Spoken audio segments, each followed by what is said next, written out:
ஜனங்கள் அறியாமையினால் சங்காரமாகிறார்கள் அப்படின்னு சொல்லி பைபிள் வசனம் சொல்லுது. என்ன அறியாமை? தேவன் உண்மையிலே யார், அவர் எப்படிப்பட்டவர், அவருக்கு எப்படி இருந்தா பிடிக்கும் பிடிக்காதுன்னு தெரியாம நம்ம கற்பனையில இருக்கிறபடிதான் தேவன் இருப்பார் அப்படின்னு நினைக்கிறது தான் அறியாமை.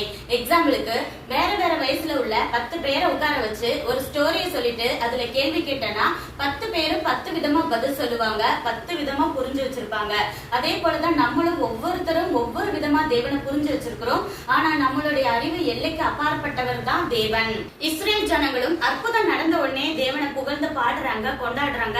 ஆனா அதே இன்ட்ரெஸ்ட் தேவன் தன்னை குறித்து மோசே மூலமா சொல்லி தரும் போது அதை கத்துக்க விரும்பாம திரும்ப திரும்ப தேவனுக்கு விரோதமா முறுமுறுக்கிறது, மோசேயும் ஆரோனுக்கும் விரோதமா கலகம் பண்ணி அவங்கள கல்லறிஞ்சு கொல்ற அளவுக்கு போறது அப்படின்னு செஞ்சு எத்தனையோ ஆயிரம் ஜனங்கள் கண்ணுக்கு முன்னாடி மடிகிறத பார்த்தும் கூட மனம் திருந்தாத வணங்கா கழுத்துள்ள ஜனங்களா இருக்கிறாங்க.